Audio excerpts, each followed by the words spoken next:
नमस्कार, सायलीज किचनमध्ये सर्वांचे स्वागत आहे। मी आज तुमच्यासाठी हेल्दी असा ऑप्शन घेऊन आले नाश्त्यासाठी, ते पण नाचणीचे आप्पे वडे। चला तर रेसिपी पाहू। 1 वाटी नाचणी, 1 वाटी उडदाची डाळ, 2 वाटी तांदूळ व अर्धा चमचा मेथी दाणे स्वच्छ पाण्याने धुवून रात्रभर भिजत ठेवले।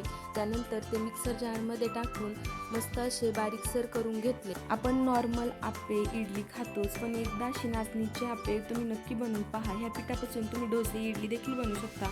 आता हे मिश्रण रात्रभर असेच ठेवले होते फर्मेंट होण्यासाठी। दुसऱ्या दिवशी छानपैकी पीठ फुलले, त्यामध्ये मीठ व जिरे टाकले, थोडे छानपैकी एकजीव केले। आप्पे पात्रामध्ये तेल टाकून घेतले, थोडे थोडे बॅटर टाकले, झाकण लावून एका बाजूने आप्पे भाजून घेतले। आता दुसऱ्या बाजूने देखील आप्पे भाजून घेण्यासाठी आप्पे पलटून घेऊया व परत 5-10 मिनिटं आप्पे असेच झाकून ठेवून तयार करून घेतले। हेल्दी असे आपले नाचणीचे आप्पे वडे तयार झाले आहे। तुम्ही एकदा नक्की ट्राय करून पहा, तुमच्या मुलांना व मोठ्यांना देखील आवडतील।